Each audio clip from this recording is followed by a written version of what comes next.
आज हम grow IPO का फाइनल डिसीजन जानने वाले हैं कि आखिर इसमें अप्लाई करना है कि नहीं करना है, और लास्ट में मैं अपना भी बताऊंगा कि मैं इसमें क्या करने वाला हूं और किस लिए अप्लाई करूंगा। सब कुछ डिटेल में बताएंगे। तो आप वीडियो कंप्लीट देखते हैं और समझते हैं आखिर इसमें अप्लाई करना सही है कि नहीं सही रहेगा। देखो, एक वीडियो मैंने पहले बता दिया था, उसमें 4 नवंबर 7 नवंबर ये सब कुछ डिस्कस हो चुका है कि ग्रो का साइज क्या है, ये सब मैंने डिस्कस कर दिया है।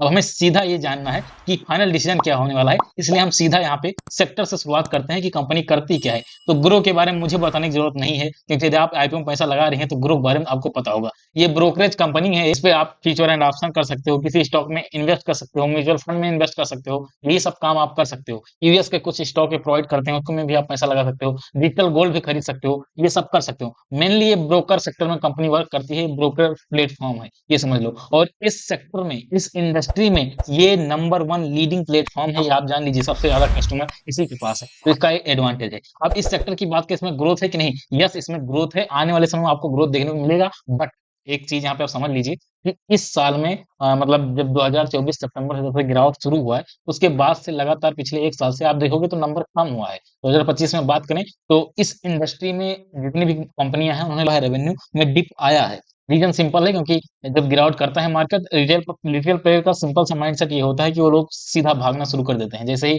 गिरावट करना कुछ शुरू करता है, वो भागना शुरू कर देते हैं। बाकी अब जब फिर से ऊपर जाएगा मार्केट, ऐसा थोड़ी है कि अब वो 26,000 ऊपर क्रॉस नहीं करेगा, क्रॉस करेगा। ऊपर का भी एक जोन था जहां से उसको गिरावट करना था, वहां से भी गिरावट कर रहा है। अभी नीचे 25,000 कुछ करके एक है जोन, 25,000 कुछ करके है, मुझे भी याद नहीं है, देखना पड़ेगा चार्ट। उसके अराउंड तक जाएगा, उसके बाद फिर से बाउंस बैक होगा। तो मेरे कहने के मतलब है, इस सेक्टर में ग्रोथ है, आने वाले समय में इसमें आपको ग्रोथ देखने को मिलेगा। अब फाइनेंशियल देखते हैं कि कंपनी का फाइनेंशियल परफॉर्मेंस कैसा है, कंपनी परफॉर्म कर रही है बढ़िया कि नहीं कर रही है। टोटल इनकम की बात करें, 2023 में रेवेन्यू हुआ था 1260 करोड़ का। 2024 की बात करें तो 2795 करोड़ का रेवेन्यू हुआ, मतलब रेवेन्यू में ग्रोथ है, करीब डबल से भी ऊपर का ग्रोथ देखने को मिला।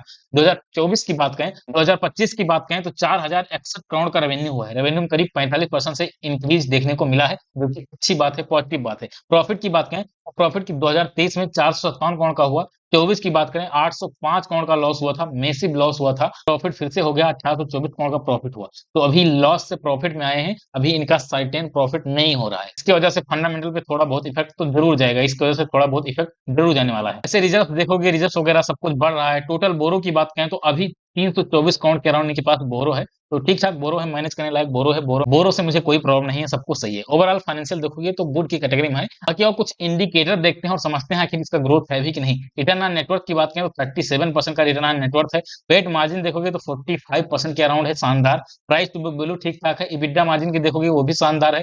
मार्केट कैप की बात करें तो वो भी बड़ा मार्केट कैप है, छोटा नहीं है। ईपीएस की बात करें, 2.45 का ईपीएस है, कम ईपीएस अभी दिखाऊंगा और इनके जो लिस्टेड पेयर है वहां से कंपेरिजन कराऊंगा। पी की बात करें तो 40.79 के अराउंड है, 40 ठीक ठाक मतलब है। स्लाइटली प्रीमियम है, थोड़ा और कम हो सकता था, लेकिन स्लाइटली प्रीमियम तो है। अब आओ पेयर का कंपेरिजन करते हैं दोस्त, पेयर का कंपेरिजन कर लेंगे, जिससे हमें और क्लियर हो जाएगा आखिर कंपनी ओवरऑल कैसा है, कंपनी फंडामेंटली स्ट्रांग है कि नहीं है। तो आओ पेयर्स का कंपेरिजन करते हैं। ईपीएस की बात करें, सबसे ज्यादा ईपीएस एंजल वन का, आई थिंक नहीं, एंजल वन का नहीं है, नुआमा वेल्थ मैनेजमेंट का सबसे ज्यादा ईपीएस है। और अपने ये ग्रो की बात करें तो इसका 3.19 का ईपीएस हो जाएगा, लिस्टिंग के बाद 3.19 का हो जाएगा, जो कि कम है यार। इसका कहाँ 276 के अराउंड है और इसका कहाँ इतना कम। तो ओवरऑल देखोगे सबका ज्यादा है, इसी का कम है ईपीएस, तो ये निगेटिव पॉइंट है। नेट एसेट वैल्यू देखोगे और सबका ज्यादा है, इसका जो है नेट एसेट वैल्यू भी कम है। वहीं हम बात करें पी की बात करें तो और सबका पी देखोगे तो इसमें 361 का, 45 का है, और इनका लास्ट वाले का इसका भी 59 के अराउंड है। और सबका बढ़िया है, इन्हीं दो का ज्यादा है, ग्रो से ज्यादा है। और इस कैटेगरी में देखोगे तो ग्रो का कहीं ना कहीं ज्यादा है। ग्रो वाले चाहते 25-30 के अराउंड कर सकते थे दोस्त, लेकिन नहीं किए। चलो कोई ना, उनका अपना इफेक्ट देखने को पाएंगे ही खुद ही। बाकी रिटर्न ऑन नेटवर्क वगैरह देखोगे तो सबसे शानदार ग्रो का है और सबका कम है। मैं मानता हूँ ग्रो का सब कुछ परफॉर्मेंस बढ़िया है कि हाँ ये हैं, लीडिंग प्लेयर है अपने मार्केट में, सब कुछ है, लेकिन इसका ये मतलब नहीं होता कि आप इस तरह का जो है पी ले आओगे। ये चाहते तो पी को मैनेज कर सकते थे, लेकिन इन्होंने कोशिश नहीं किया। अब एंकर बुक देख लेते हैं, उसके बाद हम आपको बताएंगे कि इसका जो है परफॉर्मेंस कैसा है, इसका फंडामेंटली स्ट्रांग है कि नहीं है, सब कुछ मैं आपको बताऊंगा। यहाँ पे आप देखो, बहुत बड़ा लिस्ट है, यहाँ पे पूरा पढ़ते जाओ पढ़ते जाओ। बड़े बड़े एफआईआई, डीआईआई सबका नाम मिलेगा, एचडीएफसी, आईसीआईसी, सबका आप यहाँ पे नाम देखने को पाएंगे। बहुत बढ़िया शानदार एंकर लिस्ट है। एंकर लिस्ट में कोई दिक्कत नहीं है भाई, एंकर लिस्ट ये 5/5 5 स्टार इसको एंकर लिस्ट में मिलेगा भाई। बढ़िया एंकर लिस्ट है, शानदार एंकर लिस्ट है। अब आओ बताते हैं कि इसका फंडामेंटली कंपनी का स्ट्रांग है कि नहीं स्ट्रांग है। तो देखो, कंपनी का फंडामेंटल जो है गुड के ऊपर है दोस्तों, गुड के ऊपर है, फंडामेंटली कंपनी गुड के ऊपर है, मतलब गुड नहीं है, गुड के ऊपर है और ऑलमोस्ट स्ट्रांग है, मतलब स्ट्रांग नहीं बोल सकते हैं, ऑलमोस्ट स्ट्रांग है। तो मैं इसको स्ट्रांग कहना प्रेफर नहीं करूंगा।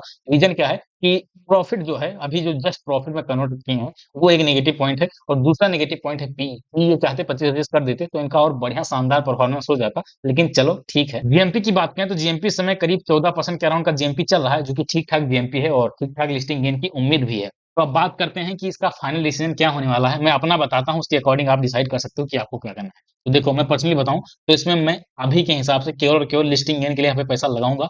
एक भी पोर्शन होल्ड करने वाला नहीं हूँ, केवल और केवल इसमें लिस्टिंग गेन के लिए पैसा डालने वाला हूँ। पैसा तो लगाऊंगा अब दोस्त, यदि इसका जीएमपी लास्ट डे पे 7 नवंबर को, 7 नवंबर तक इसका जीएमपी जो है ऐसे ही रहता है 14-15%, या मान लो कि 9% से ऊपर रहता है, 9-10% से ऊपर इसका जीएमपी रहता है, तो मैं पक्का इसमें अप्लाई करूंगा, वो भी केवल और केवल लिस्टिंग गेन के लिए अप्लाई करूंगा। इससे ज्यादा कुछ नहीं। मैं लॉन्ग टर्म के लिए इसका अभी कोई व्यू नहीं है, लॉन्ग टर्म में इसमें अभी तो पैसा नहीं लगाऊंगा। आने वाले समय में इसमें पैसा लगा सकता हूँ लॉन्ग टर्म के लिए, लेकिन अभी फिलहाल पर्सनली मैं इसमें लॉन्ग टर्म के लिए इंटरेस्टेड नहीं हूँ।